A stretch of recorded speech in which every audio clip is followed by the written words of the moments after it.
दोस्तों नमस्कार। आज दिन 28 मई 2026 Taj GVK Hotels and Resorts Limited company ने अपने Q4 FY26 के रिजल्ट्स अनाउंस कर दिए हैं।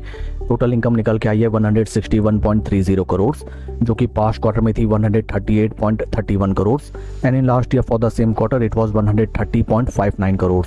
टोटल इनकम फिगर्स में हमें क्वार्टर ऑन क्वार्टर बेसिस 16.62% का इंक्रीमेंट, जबकि वाई ऑन वाई बेसिस में 23.51% का इंक्रीमेंट नजर आया है। टोटल एक्सपेंसेस निकल के आए हैं 117.86 करोड़, जो कि पास्ट क्वार्टर में थे 98.50 crore and in last year for the same quarter it was 96.48 crore.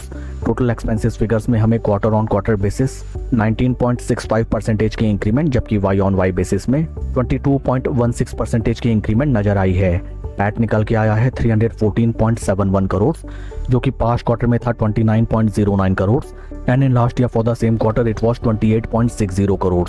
PAT figures में हमें क्वार्टर ऑन क्वार्टर बेसिस 981.84% का इंक्रीमेंट, जबकि वाई ऑन वाई बेसिस में 1000% का इंक्रीमेंट नजर आया है। But before considering the PAT factors, आपको ध्यान में रखना चाहिए exceptional item which is referred in note number 4, जिसका टोटल अमाउंट है 282.64 crore rupees. Because of this one time exceptional item company के पैट फिगर्स में हमें काफी जबरदस्त बढ़ोतरी होती हुई नजर आई है। EPS फिगर्स निकल के आए हैं 50.88 रुपये फॉर द क्वार्टर, जो कि पास्ट क्वार्टर में था 5.90 रुपये and in last year for the same quarter it was 5.46 रुपये।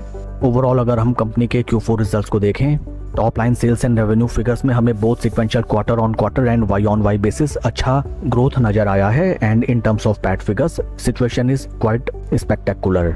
Along with Q4 results company ने डिविडेंड भी अनाउंस किया है for its investors. Dividend details को अगर हम रेफर करें, dividend of ₹2 per equity share has been declared as dividend by the board of directors of the company। आइए अब हम चलते हैं शेयर के टेक्निकल चार्ट पैटर्न की तरफ। This is weekly time frame, जहां पे हमें एक लंबी अवधि से स्टॉक में बेयरिश मोमेंटम नजर आता है। शेयर ने जो अपने हाईज लगाए थे in the month of March 2025, from those price points stock हमें राइट नाउ 40% के ड्रॉडाउन में ट्रेड करता हुआ नजर आता है। टेक्निकल टर्म्स में स्टॉक अपने काफी क्रूशल डिमांड जोन, जो कि है 220 वीक मूविंग एवरेजेस के क्लोज कंसोलिडेशन, यहाँ पे हमें काफी लंबे समय से स्टॉक हमें कंसोलिडेट करता हुआ नजर आता है and many chances are there that stock in case अगर अपने 20 वीक मूविंग एवरेजेस को ब्रीच आउट के ऊपर की तरफ चले, then first targets of 50 week moving averages हमें शॉर्ट टू मिड टर्म आते हुए नजर आ सकते हैं। That's all for the video friends, please like and subscribe my channel. Thank you.